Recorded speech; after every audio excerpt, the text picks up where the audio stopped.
Welcome to the Mackie de Caunes podcast. I'm David, and today I'm talking to Nick Rands, British artist living in Caunes Minervois. Because you're off to Brazil-ish. In 6 weeks. Yeah. That's not long. It's not long if you've got all those grapes in the freezer. What grapes in the freezer? Well, all the grapes off my vine, they're in the freezer now because there's just too many to eat all at once. Miriam uses them as ice cubes. Well, I do too, but also quite nice. It's a nice lolly. You just pop one in your mouth, and burn your tongue, and then it explodes with sugar. It's quite a pleasant thing. That's sort of bizarre fruit. Turn it into wine. We've got not good enough. I haven't got. I'm quite happy for somebody else to do that, and I'll go and buy the bottles. You know, they've got professionals who do that around here. I don't need to make wine. I could make it into juice, but then it's not really very good for your juice, is it? In fact, it's very bad for you. Really? Oh gosh, yeah. Why? Because it's too much sugar, and there's no fibre or chewing involved. But they're frozen. Yeah, but you can still make juice with them. What, you were chewing them? Or no, not rolling them around like a dog stopper? No. If I were to make them into juice and then drink the juice, it's more. There's more sugar in orange juice than there is in Coca-Cola. Did you know that? No, I didn't. I could have just made that up. But it depends on which orange juice. I think it's quite likely, actually. It's very, very bad for you. Fruit juice. I know insulin spikes you like crazy, like Coca-Cola, but... So I avoid that. So I just have to... Fruit I kind of generally avoid anyway, actually. I just love it this time of year. It's so delicious. Melons are nice. Peaches, apricots. The apricots this year, haven't they been fantastic? I haven't had an apricot in probably 10 years. Oh, God, they're sublime. Yeah. Sublime. So why are you going back to Brazil? I'll go to the dentist. And what was the dentist? You did mention that the other week. Yes. No, I'm doing an exhibition too. So hopefully I'm doing an exhibition. Sculpture, photos? Paintings. Paintings and prints. Paintings. You know those, did you see that? I can't remember when you were there. I had finished all those little paintings of the squares. Yes, we bought one. No, not those, not those prints. The one you bought was a print. Print, yeah. No, the ones I've been doing with the mud from the mud balls. No, I've only seen the windows. No, okay. So I've got all this. I've got these 7,000 mud balls. Yes, 3,000 in Brazil and 4,000 here. Brazilian ones made with Brazilian mud? Brazilian, Argentinian, Uruguayan, Chilean. I think that's all. Those are the only places I've been. This is a kind of scarab, a beetle. No, I can't see. I got all these balls. Why did I get these balls? I started picking up mud to make pictures with about 30 odd years ago, and just because it was to be paint, and what did I do? Well, the easiest way to keep it was just to make. Well, as I was walking along with a handful of mud, doing that, it becomes a ball, you know, sort of tennis ball size ish. No, smaller, more like a snooker ball, I would say. Between snooker ball and, yes, a big snooker ball. Well, anyway, I forgot these balls, and I had them, and I got to do. I was asked to do a residency thing for an artist studio complex in Norwich. And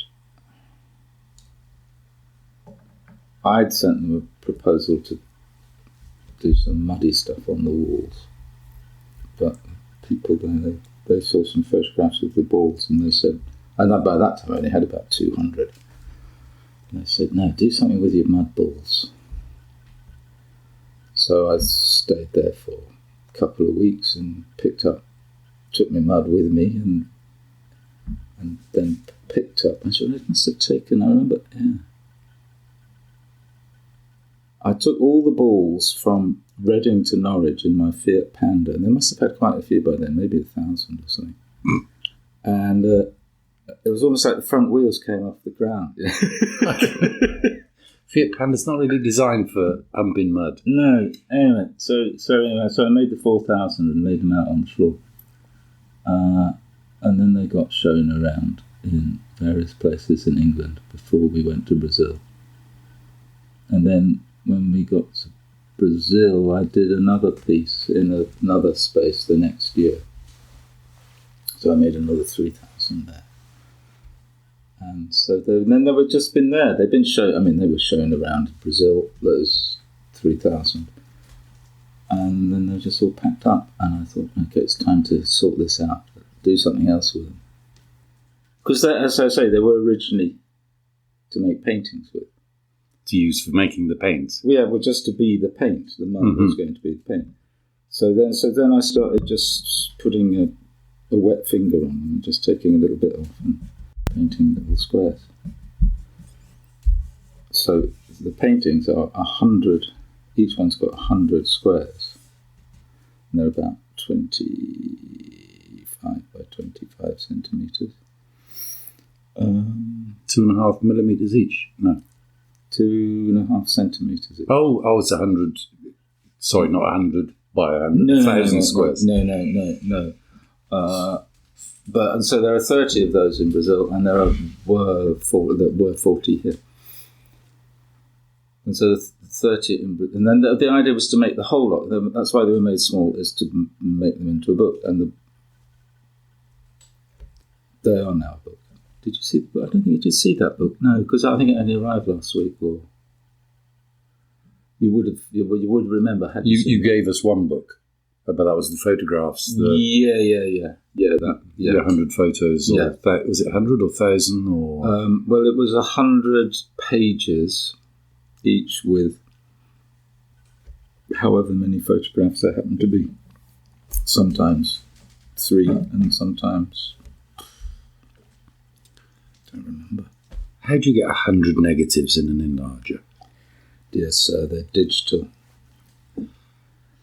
I thought you said you started on I film. started a very long time ago, back in 1982, probably 3,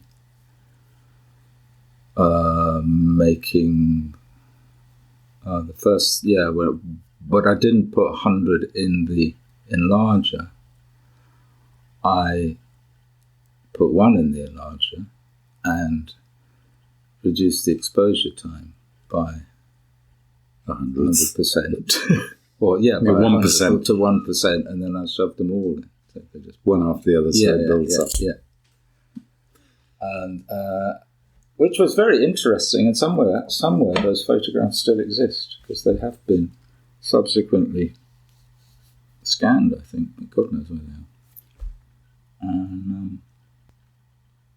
And then the wonderful world of digital photography arrived. Or before that, the film scanner scanned them all into the machine. Like a Nikon Cool Scan or whatever. It was an Epson. It was the cheapest one you could get in there. It was not cheap. It was about 300 quid, and that's going back to 92, 93.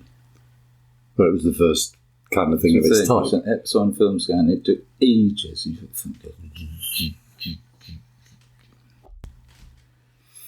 And so then I did lots of things with that, and then finally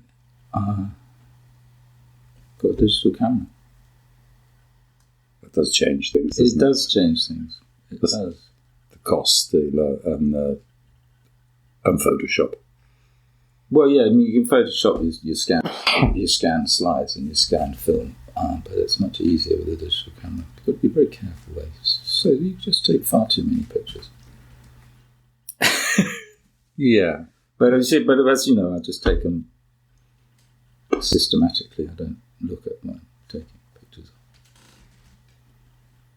Yeah. So you've stopped shooting pictures these days, so I'm not one to talk about. No, well, I don't. I do it every day. I go for a walk and I do take a photograph every 100 paces. You still do it now? I do it now. I've done 3. I'm on my 3rd. I did it. I did it. I've done quite a lot of pieces like that. But I haven't finished any more since, I guess in about 18 years. And but I just, you need to get out and do stuff. You can't spend all your time in the studio. So you walk about with these things, thinking, okay, well, that's all right. That's a way of making work while you're walking and exercising. But of course, then you forget that you have to spend at least 10 times as much time at the computer afterwards, working out first of all, working out what you're going to do with them all, and then doing it. So I've got 3 projects called 100 Minervois Mornings.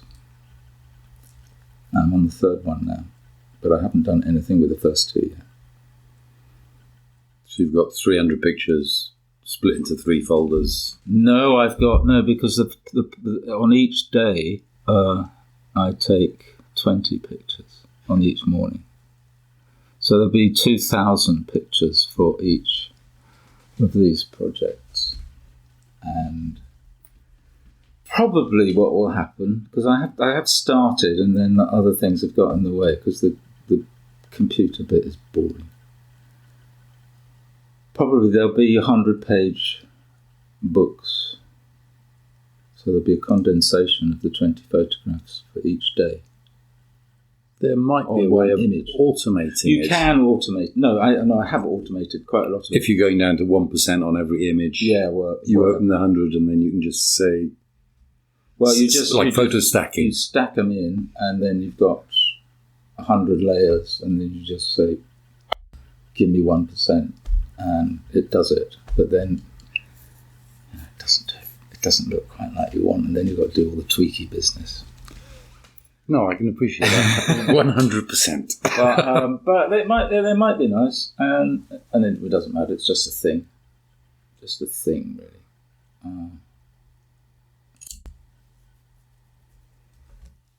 But it's So you prefer that to your mud balls? I don't at all, actually. It's just a different thing. It's not the same in tweaking it? Different from... No, you said whether I prefer that to the mud balls. No, not at all, actually, because although I finished all those mud ball paintings, which has been a 3-year project, and it's been rather boring. So it is quite nice to go digital a little bit. But now I've started new paintings and they're really totally captivating because I have no idea what I'm doing at all. It's just great. But you were drawing out all your lines when we popped over to see you the other week. On paper about that big, I think, probably. Is it? It's about A3, maybe A2. Drawing lines? Yeah, you were drawing squares on... I was doing squares. Oh, were they your squares for your mud paintings? No, but the new paintings are square. They still involve squares, but they involve. They involve random systems to determine what colour goes where and when and how. So, but at the same time, because the other ones also used random systems, which you just carry on until you get to the end of the system. These ones, you put a layer on according to a random system, and then you watch the paint dry and think, okay, now it needs another layer, and another random system comes on, and then another one, and you can go on forever. And sometimes you destroy it, but you don't actually destroy it, because then you go back and think, okay, well, that's not looking as good as it did a couple of days ago. Better do some more on there. But it's still a system that tells me what to do. So this is almost robotic, isn't it? Well, I'm a computer. I'm a machine. I choose it because the thing is that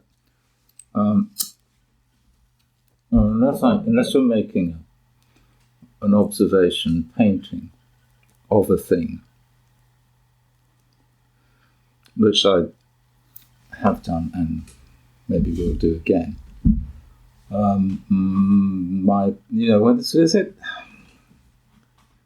When you make non-figurative paintings, you just put anything down, can't you? I mean, what determines it? What determines where you put I wouldn't know where to start. Well, no, I guess when I was a student, I had some kind of ideas, and actually my non-figurative paintings were only white. So I did restrict my colour scheme quite considerably. To white? Yeah, just white. Is that on a white canvas? It was on a plywood panel. Well, Whites. you know, if you paint something with white paint, no two layers of white paint look the same.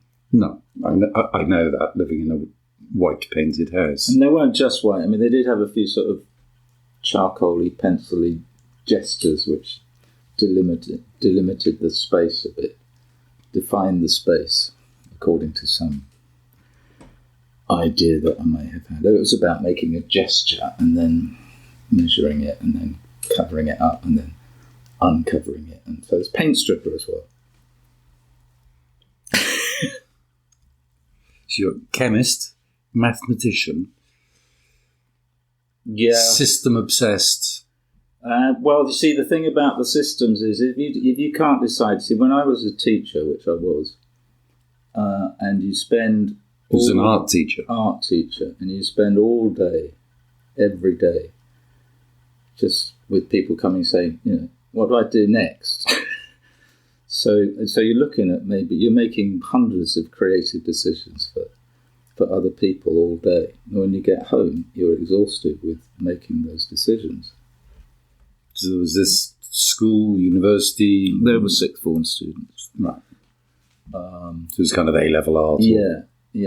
And it was great. But you can't then start making your own bit because you don't have the time anyway. And that thing of sitting in a chair, staring at your canvas, thinking, well, should I put a bit of red in that corner there? I was like, well, you know, it's a luxury that I didn't have.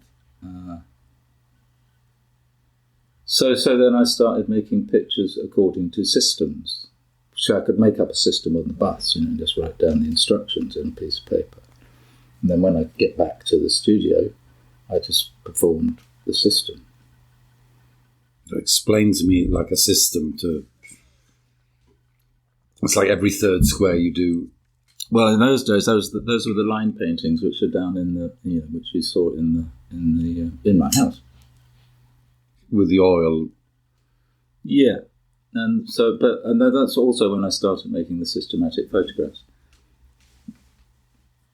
So, but making the systematic paint, well, in those terms, I wanted to make paintings that were as big as me, so I'd stretch my hands out as far as I could go and make a mark with my arms.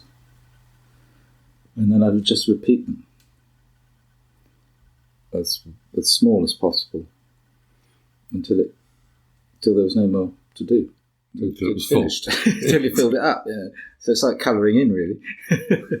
Paint by numbers, yeah. Well, yeah, no, well, I did do a show called Painting by Numbers, because then, after I'd made those paintings in the 90s, I started doing things with fingerprints. And again, it's just, so you start there. That's the police do that, isn't it?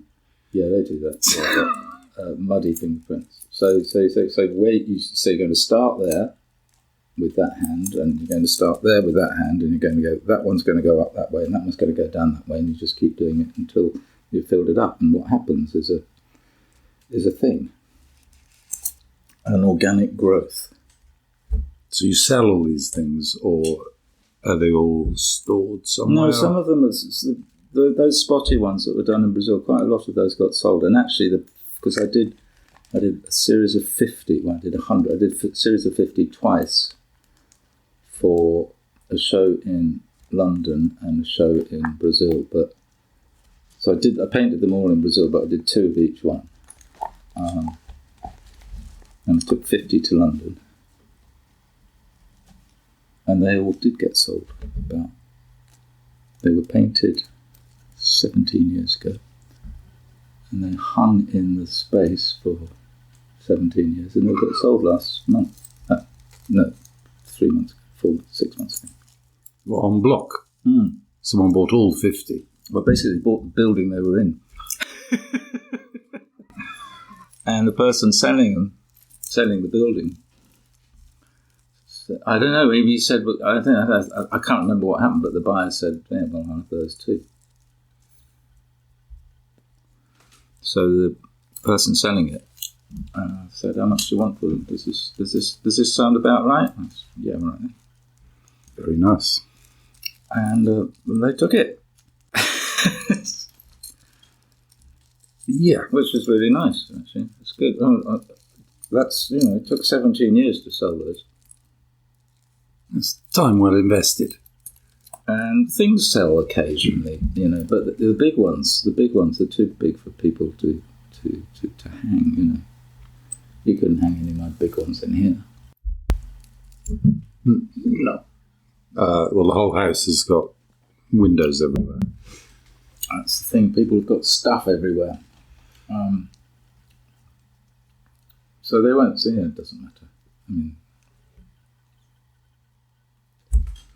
But some of the big spotty ones in Brazil, they sold years and years ago. People have more wall space in Brazil. Usually. Yeah, and they went into banks and embassies and stuff like that. So, but they're small ones. I put one in. I did a show in Brazil about 3 years ago, which had something about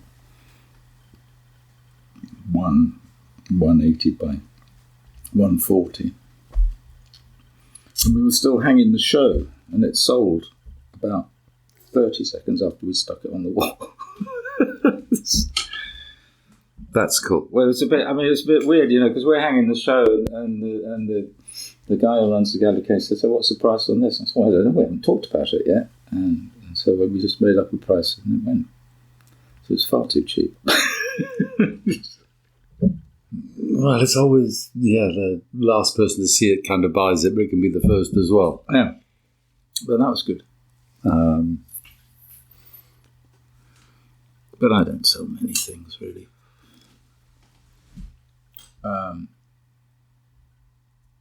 That's more if you do it for the pleasure. Well, it's not rather than it's your soul pleasure. It's kind of, it is what I do. It's just what I do. It's just that's what you do. It's how you exist. That's partly just like I make pictures. And sometimes it's pleasurable, and it's really nice to be in the studio but it's quite hard work. I spend a lot of time in there. I don't stop. And I think I get up in the morning and I think, right, okay, off we go. And I just don't stop. I have a bit of a lie down, siesta. Yeah. But by the end of the day, I'm completely knackered. I think, what have I done? Smeared a bit of mud about. Been up and down the stairs to the because I've got a digital studio at the top of the house and a studio out the back, and sort of like. Oh, so you have to go. Yes, because the one's in the backyard, the other one is on the third floor or whatever. Yeah. So it's but I don't know. It's just exhausting. Calves like Henry VIII. Well, it also gets your shoulder, because if you're doing all that stuff with a mouse or a stylus on a tablet, and you're looking, and then you go in the studio and you're doing just the same thing, same sort of size, a bit bigger maybe, but man, it's knackered. And you're standing up all the time as well. With your posh floaty table, doodah. Well, yeah, sometimes it does come down, especially if I'm standing up in the studio and the table upstairs goes down. But it starts up in the morning. Mm-hmm. In the morning, as it you get tired, and then after a while, you think, sorry, I'm going to do something else, and then you go and work in the studio, and you're still standing up. And you think, no, then the tape comes down. I'm surprised you haven't got like an architect's desk type thing that you can put on 45 degrees. Oh, that wouldn't help. All the monitors would fall off. No, not the... Okay. No, but for drawing the squares. No, because it's quite liquid, some of the stuff, and it would run. So it has to be flat. New dimension. No, I don't want to do runny stuff. No. You have the spinning ones. Those bollocks. Or the ones with a bit of paint in on a string. No. I'd quite like to do that because... I was remembering the other day, I used to do those things when I was a kid. I used to just sort of do some scribble and then colour in all the bits. Like Miro did in some of his paintings, just kind of scribbles and then there's a bit of colour in there. And I did that. And I must have been about 10 or something. And I thought it was amazing. I just recently remembered it. You'll probably find them somewhere in the attic. Don't think so. I don't think so. I have got. I don't know where it is. I saw it the other day. I think it must be in my mum's house. So there is a painting, an oil painting that I must have done because I got a set of oil paints for something like my 12th birthday or something, and they've got an oil painting that I must have done. When would that have been? 67, 68. Palette knife oil painting. Were your parents artists then? No, but I obviously must have been. I must have shown some kind of affinity to. Well, I know that's what I was thinking. Well, your parents are kind of you can have a set of oil paints because giving oil paints to a kid is. They did have paints. They did have paintings in their house, and there was a local artist whom they liked, and they had some of his paintings. I had an uncle who was a painter, so they had some of his paintings. I can't really remember, it's so bloody long ago. And you just move on to the next stage or the next... I remember I used to do... as a kid, I think, probably when I was about 11 or something. Yeah.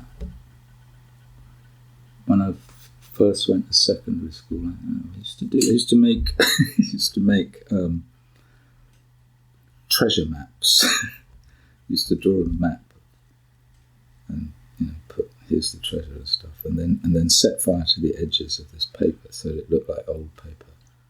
And linseed oil on it? Well, no, I wasn't that far advanced. Oh, right. I did that as a kid. Set fire to the edges. I can't remember what else went on there. And then I started doing, in the late 60s, you could get posters of, pop stars, but they weren't photographs. They were screen-printed colour separations. Like Andy Warhol-esque sort of. Yeah, they were colour separations, but they weren't photographic colour separations. Somebody had made a drawing from a photograph, and then it had been colour separated. So there may be 4 colours or something, but it was based. I think it was based. There were drawings. They weren't photographs, and you'd see them in the back of. Magazines, kind of. Well, that's almost like the poster on the wall there. Similar to that, yes. They were similar to that. I had one. Was it Offset Life though? Was that? Yeah, they were Offset Life though. But right. But they were very simple. So they did look like screen prints, in that they're probably made out of cut paper and originally. And one screen, yeah. And then you move the paper. yeah, and so but then I made paintings like that. There were those photographs that came in solarized-ish photographs that came in. I don't Sergeant Pepper's or the back in the 20s, wasn't it? Lee Miller, and Man Ray. They did those solarized things. So these were slightly solarized-ish. But anyway, and then they changed. But then they had obviously been colour separated, possibly by hand. So this would be that colour.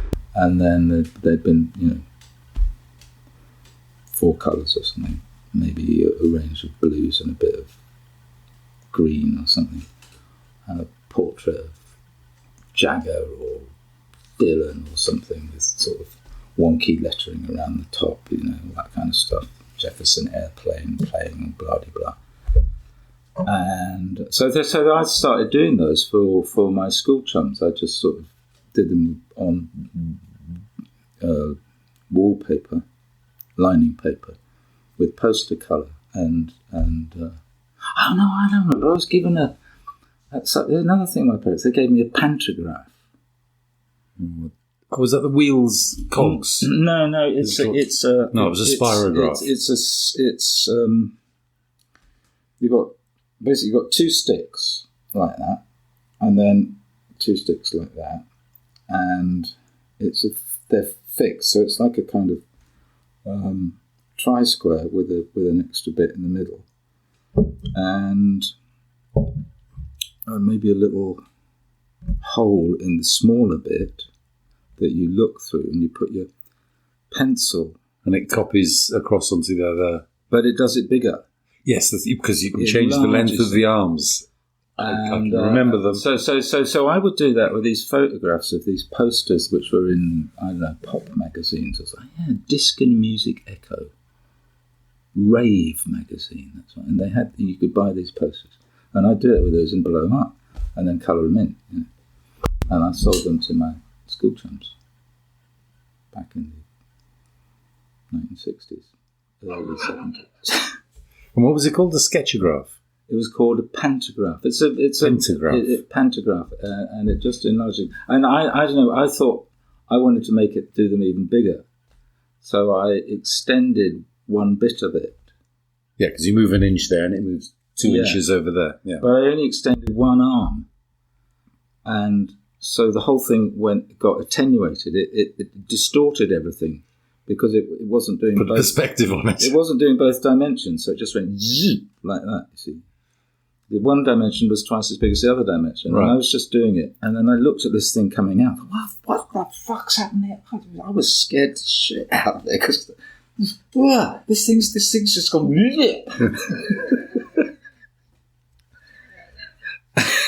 It took me a long time to work out that I got the measurements wrong. The engineering side of it is yes. Everything you do something on one side, you have to. So then, I'm just talking about me making pictures. Then, what did I do? Because I wasn't very good at when I went to secondary school. I remember at primary school I got the cane for mucking about in the art room. Mm-hmm. So I obviously wasn't very good at doing discipline, doing art in the art room. And I remember at secondary school, and I did a paint. I think it may have been primary school. I did a painting because we had these kind of gestural paintings in our house, and so I did a sort of gestural thing, like landscape, and I just all this kind of sky stuff like that. So I finished, miss. Said, no, you haven't. You fill in all the bits. Because the last thing you want is, if you're a teacher, some kid coming up said, finished, and now what do I do? Yeah, for 30 go back minutes. and colour it in. Uh-huh. Mm-hmm. Well, art was a bit like that when I was in school. It was, it wasn't respected for... No, it was, anyway. But then I changed schools and I went to one of those progressive boarding schools which had loads of art facilities and oil paint everywhere and as much as you wanted. Brushes galore and just... You found yourself then? It was a weird art teacher. I thought he was good because he taught you how to draw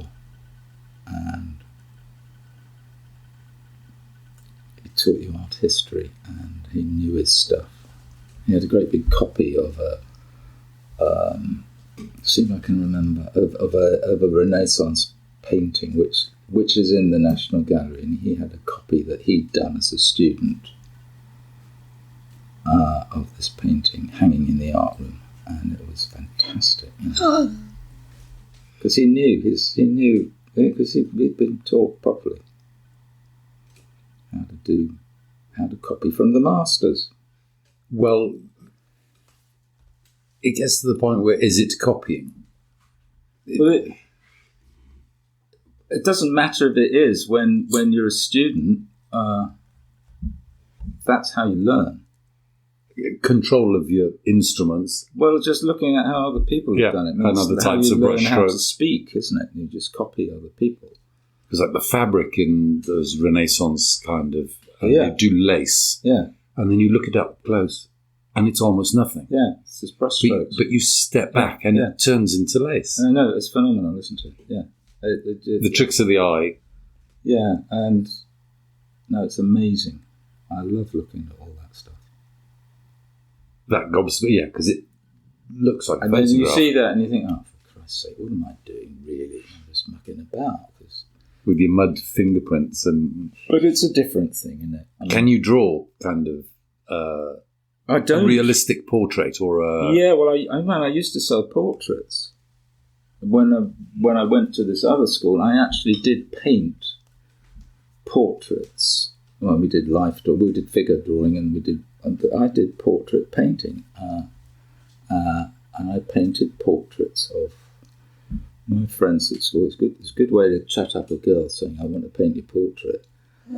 Because Better than can you see my collection then of she comes whatever. into the studio, and you just sit and look at her for hours, and it's Life drawing, obviously. no.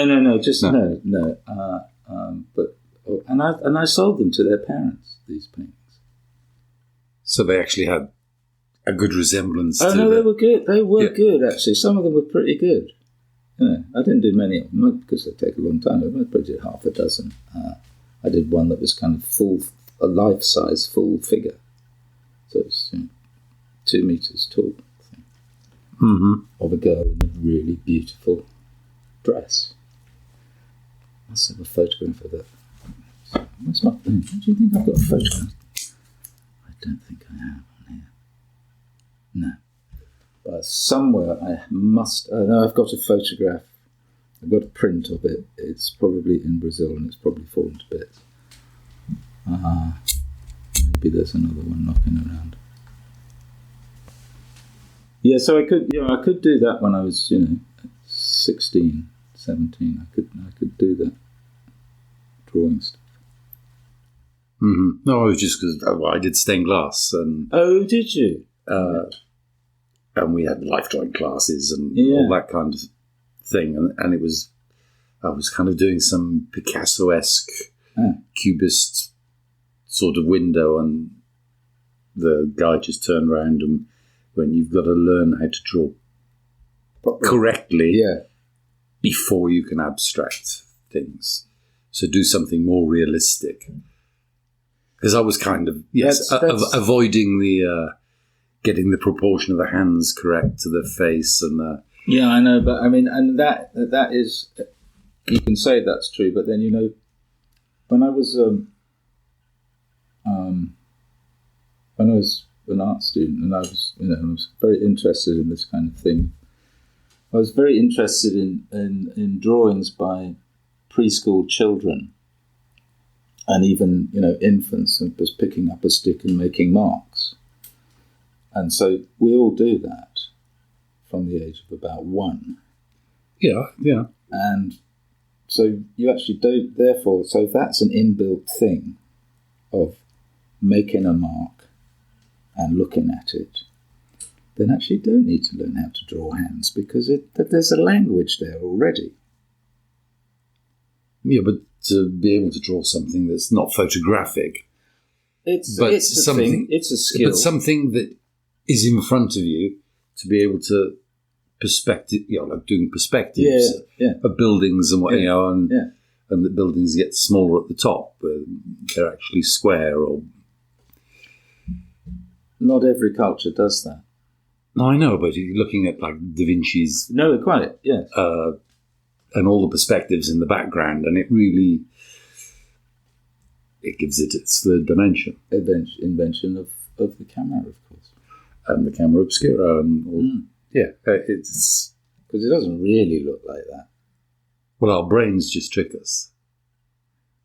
They absorb the error out of it, I think. I don't know. You see, when you look at Oriental pictures of buildings, like Chinese scroll paintings, and they're the isometric projection, then they're not perspectival at all. There isn't any perspective in terms of vanishing points. 1 point or 2 point linear perspective doesn't exist. They're isometric projections. What, meaning the road stays the same width as it goes off to the horizon? Well, the houses, the architecture doesn't taper as such. They stay the same. So all the buildings are the same size? No, they might get smaller, but the volume is not depicted with a vanishing point. The volume is depicted as the same. So, do you know what I'm saying? No, I'm trying to get my. I'll have to look at some. Is obviously the answer. Yeah, yeah, and then quite often the people will be the same size or slightly smaller in the distance, but how a cube, let's say, is depicted is an isometric projection, like you would do in your technical drawing, not a perspectival thing with a vanishing point. But I would have thought, well, yeah, if you're drawing a cube to be able to turn it in CAD or whatever, yes, it would be a floating. It would be, without perspective. A square, and that there, and that there, and that there. But it wouldn't be. It wouldn't be bigger. This bit here wouldn't be bigger than that bit there. They would be the same. But just opposite. But they'd just be exactly. Yeah. That's kind of how CAD works, but then you can push a button and it. You can do it, right? It's just a different way of portraying volumes, isn't it? I'm really sure what I'm saying. I will have to look at some because that's a concept I'd never appreciated.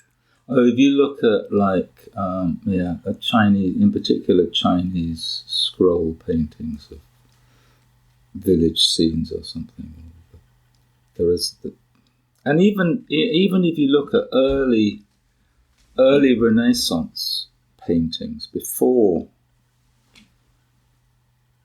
that kind of photographic form of perspective was used, the buildings were pretty isometric in their representation. But there's scale, you'd have. There'd be scale. There would be difference of scale, but not with a vanishing point, sort of thing. Mm-hmm. Sort of thing. Because I did learn how to do perspective, and you have a book of how to do, where you put your vanishing points, and then you draw the lines. Especially doing a tiled floor in perspective. Whoa! Yeah. Because not only does it do that, they do that, but the lines get closer together as well. And there was a formula to do it. So what did you do? You drew I can't remember. You did diagonals across, and that told you where to draw the lines. That was a long time ago. But really, you could just do what your eye sees. I mean, when I was teaching, you just say, well, it's just a matter of making. But that will give you a perspective. It will. Yes, it will. And layering, because you've got, a chair, and then you've got a cushion behind it. But then it is what one eye sees. Yes, not stereo. Not two eyes. Because two eyes, you start going, well, where exactly is that edge? Like, what Cézanne did. He wasn't sure about where the edge of things was and where the edges are. And it's the theory of cubism, isn't it? That you see it from more than one angle, which we do. Yes, but that's for us to be able to that gives us judgment of distance and volume, and very slightly of volume. Yeah, but a painting, an ordinary or a photograph. Come back to that thing. The photograph doesn't give you any of that. It's just one eye. Now, how do they do this bloody 3D thing when you're sticking something on Instagram? You take an ordinary picture through one lens, and then you hit make 3D. Yeah, and they've done. I've seen that. I haven't actually seen that on Instagram because I don't do that. But I remember I've seen. You know, those you get these documentaries of based on old photographs, and somehow they managed to separate out the subject, like the person, from the background, and it looks as if it's a 3D thing. It's absolutely you can see magic. Behind the person. Well, as you tilt the phone, the image, the background moves on the foreground. Very frightening. Yeah, that's a very good reason to paint squares with mud.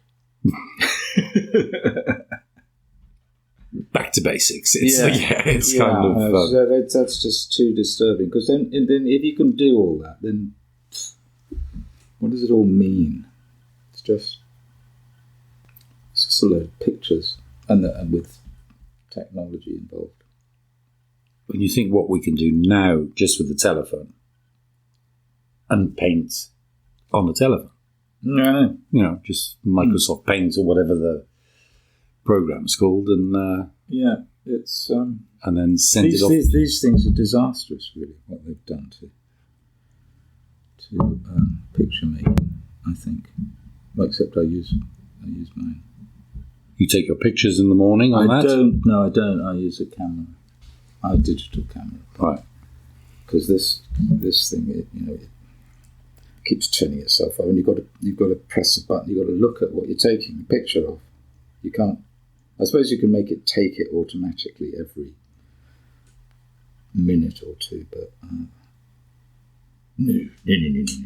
You could just pop it in your pocket. You could pop it in your pocket with a timer, or with a remote control. No, you could just set it for 1 minute. Yeah, I have got a remote control which would do that, actually. I've just taken a picture of my pocket. And as long as I could walk along the way with my remote control counting the paces.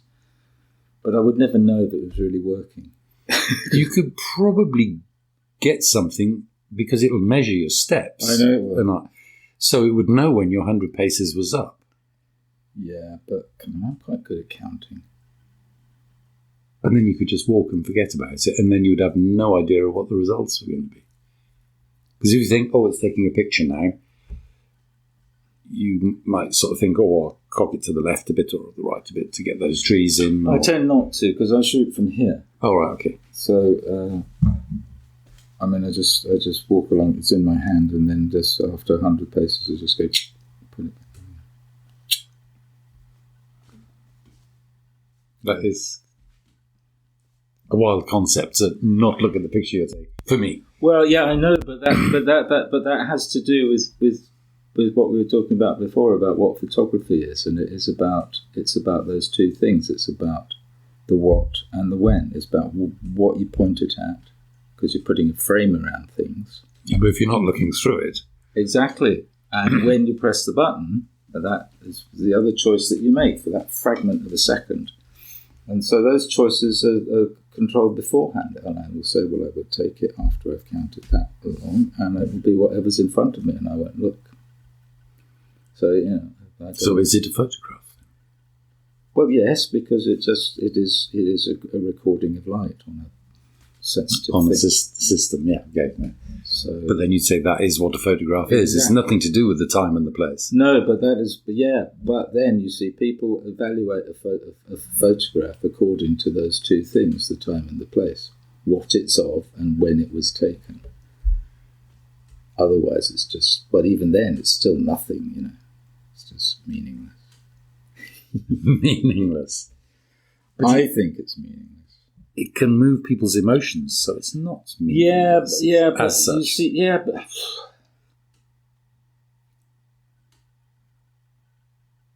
but it's only a capturing of one thing that somebody has seen for a fragment of a second, and I don't see how that. I mean, it can turn up things that you can't see because they're moving too fast. Well, yeah. Balloons exploding or whatever is something. That reveal phenomena that are not visible with the naked eye. Who was the guy who did the horses galloping? Murray Bridge, yes. Bridge and Murray, there were two of them. There was Bridge and Murray, more or less the same time, in the 1880s, maybe? Yeah, no, they were interesting, but of course they were far more interesting when they became paintings. Well, then paintings copied what photography had discovered, that a horse always has one foot or whatever it was. It was they did the reveal things. And that's interesting, perhaps, isn't it? Are those paintings better? Are those paintings after Muybridge and Murray? Are they better than a Stubbs painting of horses? More technically correct. Yeah, but that's not everything. It's not. Yeah. But a dilemma. Or not. I tend not to think about it. You see, then you get to a certain age and think, I don't really think about it anymore. Just get on and do stuff. But the stuff that I do it because of those ideas from long ago, I suppose, from when I was thinking about it. And I could just sit and paint a picture of a vase of flowers, I suppose. I don't particularly want to. Yeah. But it's interesting, my wife, she drew all the time, particularly flowers. Was she an artist? Yeah. She was an abstract printmaker. Fantastic. We'll see some next year, maybe, when I show them in the house. But at the same time, I discovered after she died, loads of sketchbooks just full of observation drawings of our life. The coffee cup on the corner of the washing machine. Every day she would just draw stuff. Dust that was around, just do it. And just, for no reason apart from to draw stuff. They didn't then become something else. When was this? I have no idea when she died. Actually. She died 7 years ago, 7.5 years. Were you living in Caunes then? No. No. We were in Brazil.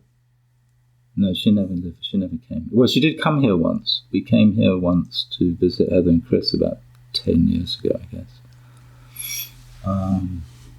Yeah. No, we were in Brazil. Down south. Yeah. But she just drew everything. She just go. Because there were times when I was not there. When I went to England in the summer, and she'd be by herself. She'd go to the farm in the country, and she'd just draw the cows, and the chicks, and the trees, and everything. And it's just all there. And we'd be on our camping holidays. Found books of pictures of my feet. Yeah, you should have bought her a camera. You could have saved us so much time. She had cameras, and it was actually the process of drawing. It's the drawing thing. It's just this thing of sitting down and looking at something and drawing it. I think that's phenomenal. I helped Peter Wheeler with something years ago, and he'll just stop, have a coffee, and it's just like, oh, that's nice. And just in his little notebook. I know, yeah. And I mean, I used to tell my students to draw every day. Just draw all the time. And I just don't do it myself at all. And in fact, Chris will tell you that he started keeping sketchbooks after I said the same thing to him. Well, he's told me that, so I guess Right. it's true. But I told him, that's what you have So to how do. did you meet up with Chris and Heather? Well, we were students. We were at art school together. Oh, right, you go back a long way. We then. go Oh, back sorry, I to thought 1974. that is quite a long friendship. So I got this commission to do some paintings for a hospital in about 1973. And it paid me something like 70 quid or something. And I bought this thing. It was an Armstrong, 1959 Armstrong. Never heard of it. I think it was an Armstrong with a 250cc Villiers twin carb engine in it. Mm-hmm. Twin carb? No. Yeah. No, 250. Probably be single cylinder. It had two exhaust pipes. Oh, two right. cylinders. So yeah. the 2 cylinders. Yeah. And one of them was shot, and you couldn't get the parts. And that's why it was cheap, and it made a hell of a racket. I mean, it was because one of the exhaust pipes was blown out, and there was no silencer on it. It was a dreadful thing. 2-stroke. Yes. And it was just bang, bang, bang, bang, bang, bang, bang, bang, bang. And it had great big, sort of, what do they call them? Ape hangers. Exactly, ape hanger handlebars. It was cool, it was big. And I was, 17? Whoa. Crashed it. Probably on the second trip. I was going to say, is that the first tank or the second tank that you crashed it? No, when I crashed it, I crashed it, and probably when I crashed it, I came off because I was going to see an ex-girlfriend, and I was going past her house, and I thought, oh, there it is, and I just turned, and then when I should have gone on round back again, and then I took it. I had it at school. No, I didn't. I had it. I went to meet somebody at a jazz club in a pub in Midhurst to watch somebody like George Melly or something, and it rained, and I'm riding this thing in the rain, and the lights start to get dimmer and dimmer, and the windscreen wipers stop, and it just stopped. And it wouldn't start in the middle of nowhere in the rain. And I'm like, trying to kickstart it, nothing. So then I kicked it in rage, and it fell over into a ditch. And I think then I pushed it to a barn at a farm and asked if I could leave it there. And I went back a few weeks later, pick it up, and I kick-started it, and it started just like that. But the tickler, do you remember you had a tickler? On the carb, yeah. That had fallen off, or come off when I kicked it over. And so without the tickler, it wouldn't run anymore because there was no feed to it. That just moves the float down, didn't it? I think. I can't remember. It used to push the float down, which would let the fuel into the carburetor. Yeah, but I think, anyway, when it came off, it just stopped working, so I pushed it back to 10 miles back to school. You pushed it 10 miles? Well, I rode, I pushed it up the hills, and I sat on it to go down the hill. Well, up hills is even... Well, it's 250, so yes, and you were young. Yeah. Fit and strong and all that kind of thing. It was a great big beast. Anyway, it got left behind a shed at school, and then somebody cut the fuel pipe and took the fuel out, and never went again. That was my motorcycling life. It didn't last long, probably about 3 months. And it was also when petrol was rationed. Well, it wasn't. It didn't actually get rationed, but I had a ration book during the 3-day week. Right. Or before the 3-day, during the oil crisis, before the 3-day week, I think. That was Suez and all that. It was... no, 75, 73. 72, 73. And they were going to start rationing petrol in the UK, and I did get a ration book, but I don't think they even brought in the rationing, but they did issue the books. Right. I was 10 then, so I have no idea. Well, I was a bit older, but I have no memory to speak of. Yeah, I'm trying to think. Right, I would have been about 10 years old. I think it was 70. I think the oil crisis was 73. I remember the 3-day week, which would have been the winter of 73. Awesome. Yeah. 72 or 73. Have you ever heard car talk? No. Unfortunately, it's not what it used to be. It was a radio program in the States that started about 30 odd years ago, and there are these two brothers, Click and Clack, the Tappet brothers, Tommy and Ray Marciano, can't remember their surname, and they were mechanics.